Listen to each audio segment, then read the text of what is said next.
చిచి, నా కంఠంలో ప్రాణం ఉండగానే నీ పెళ్లి చేసుకోను. లీలా, నా మాట వినకపోతే నీకు మీ అక్కగతే పడుతుంది.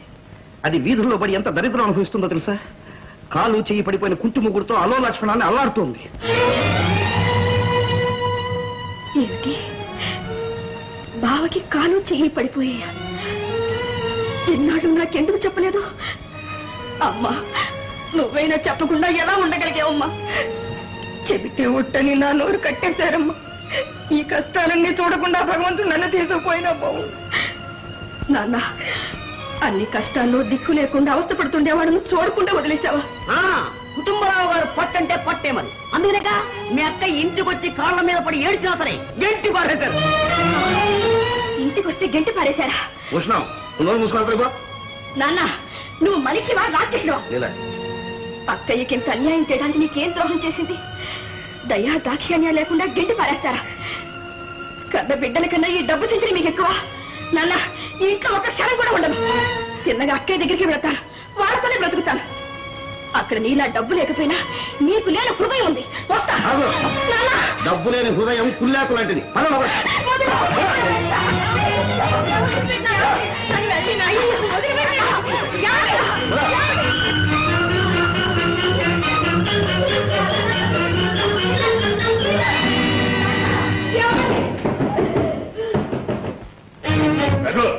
రండి షావుకారు గారు, మీ డబ్బు తొందరలోనే ఇచ్చేస్తానని గుమస్తా గారితో చెప్పానుగా.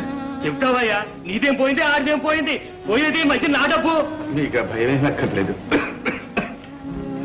కొద్ది రోజులు కరువు ఇవ్వండి. ఇచ్చిన గడువులని చాలు, ఇక రోజు లేదు గంట లేదు. తక్షణం నా బాకి చెల్లి పెట్టవలసిందే. షావుకారు గారు, ఉన్న పళంగా డబ్బు కట్టమంటే ఎక్కడి నుంచి తేగలని చెప్పండి. అంత తేలైన వాడు ఎందుకు పుచ్చుకున్నారో? ఇంతవరకు ఒక దమిడైనా వడ్డీ కట్టారా? మన్నించండి షావుకారు గారు, జబ్బుతో మనసాన పడి డబ్బు కట్టలేకపోయాను. కాస్త నయం కాగానే మీ బాకీ తీర్చేస్తాను.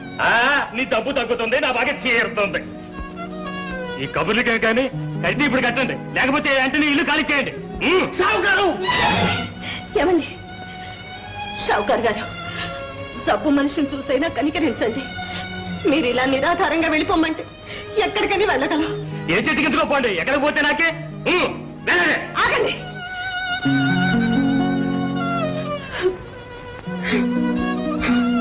వస్తావే, సామాన్లని గదిలో వేసి ఇంటికి తాళమే త్వరగా కదండి.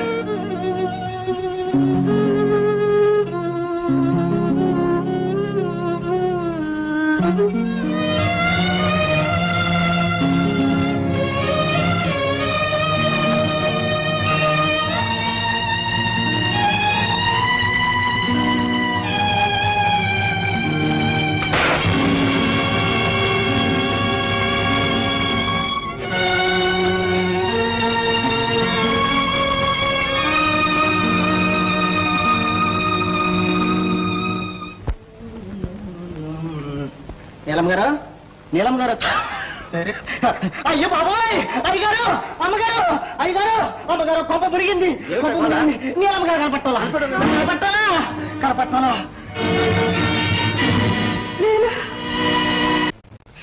ఆ పరిస్థితుల్లో అంతకన్నా ఏం చేయాలో నాకేం తోచలేదు. ఈ విషయంలో మీరు సహాయం చేస్తారనే నమ్మకంతోనే ఇక్కడికి వచ్చాను. చాలా మంచి పని చేశావమ్మా. కుటుంబరావు ఎంత మూర్ఖంగా తయారయ్యాడు చూడమ్మా. నువ్వేం బెంగ పెట్టుకోకు. ఎంత శ్రమ అయినా ఖర్చు అయినా పర్వాలేదు. నువ్వు మీ అక్కయ్యని కలుసుకునేలా నేను చూస్తాను. చాలా థ్యాంక్స్ అండి. దానికే ఉందిలేమ్మా. నువ్వు భోంచేసి హాయిగా రెస్ట్ తీసుకో. వస్తానండు. వెంకన్న, వెంకన్న.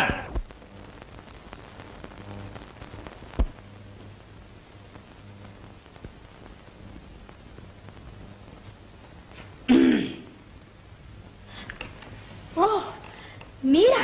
అవును, నేనే. ఇక్కడికి ఎందుకు వచ్చారా? మీరున్నారని. రాధ ఎక్కడుంటే కృష్ణుడు కూడా అక్కడే ఉంటాడు. ఏ మిస్టర్, ఏమిటా పొగల మొత్తం? ఎక్కడ పడితే అక్కడికి వచ్చి అందరూ చేయాలనుకుంటున్నావా? మర్యాదగా బయటకండి. పోకపోతే మెడ పెట్టి గంటిస్తాను. నేముందు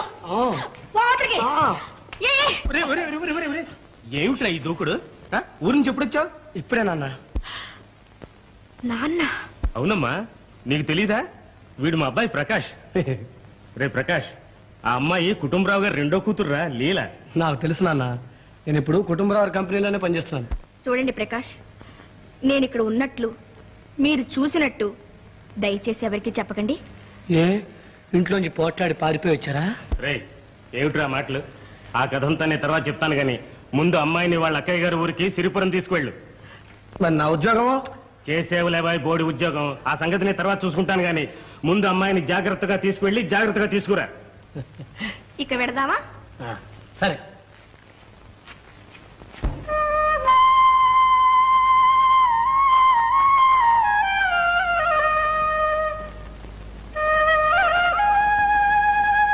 అదే ఇల్లు పారవేసిందే. ఎక్కడికి వెళ్ళారబ్బా వీళ్ళు? ఏమండి, ఈ ఇంట్లో రఘు ఆయన భార్య ఉండాలి. ఎక్కడికి వెళ్ళారు మీకు తెలుసా? ఏం చెప్పంటారు బాబు, బాకీ తీర్చలేదని షావుకారు ఇల్లు ఖాళీ చేయించి బయటికి గంటేశాడు. ఎంత దారుణం జరిగింది! ముందు ఆ షావుకారం చేత తెలుసుకోవాలి. ఆవేశపడట్లేలా, వాడి పాపను వాడే పోతాడు. ముందు మీ అక్కయ్య బావ ఎక్కడున్నారో తెలుసుకోవాలి. అవునవును, పద ప్రకాష్.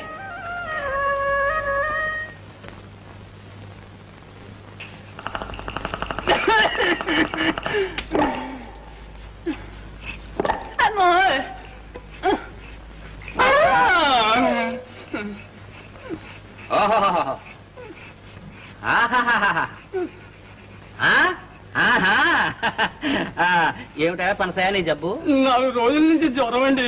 ఆ సంగతి నువ్వు చెప్పాలి. ఏమిటా జ్వరం నాడు కొట్టుకుంటూనే ఉంటేనే గోడ గడియారం లేక తర్వాత దగ్గండి. నేనెందుకు తగ్గాలి? అబ్బాయి అది కదండి, నాకు దగ్గండి. అదే ఆ సంగతి నువ్వు చెప్పాలట. వెర్రివాడ దగ్గునాడు కొట్టుకుంటూనే ఉంటేనే బస్సింజిల్లాగా తర్వాత కీళ్ళన్ని నొప్పులండి. కీళ్ళనాడు దొరికింది ఏమయ్యా పెద్ద గొప్పగా నువ్వు చెప్పాలట. ఒరే ధనియాలు, అయ్యా ఈ పనసాయికి జ్వరం, దగ్గు, కీళ్ళ నొప్పులు, కడుపు నొప్పి. కడుపు నొప్పి లేదండి. ఉండవయ్యా, వైద్య శిఖామణి విషగ్రత్న మందు మార్తాండాకు గడబిడాచార్యుల వారు మా గురువు గారు. ఆయన చెప్పిన విద్య కాదంటానికి నేను కడుపు నొప్పి అన్నానంటే ఉండవలసిందే. ఒకవేళ లేదే అనుకో రావాల్సిందే.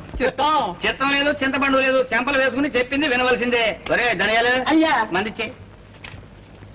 ఇదిగో సుఖవేది అల్వా 2 రోజులు తేనెతో వేసుకో. 2 రూపాయలు అయ్యి. పచ్చమండి? పచ్చం ఏమీ లేదు, అన్నీ నేను తలింపే. రండి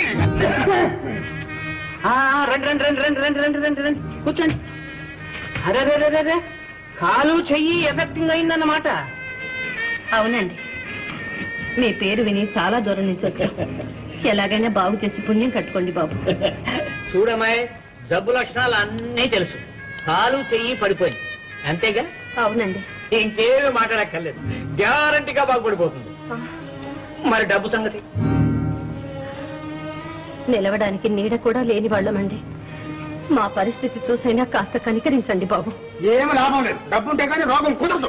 అలా అనకండి బాబు. మీ ఇంట్లో దాసి పని చేసైనా మీ రుణం తీర్చుకుంటాను. మమ్మల్ని రక్షించండి డాక్టర్ గారు.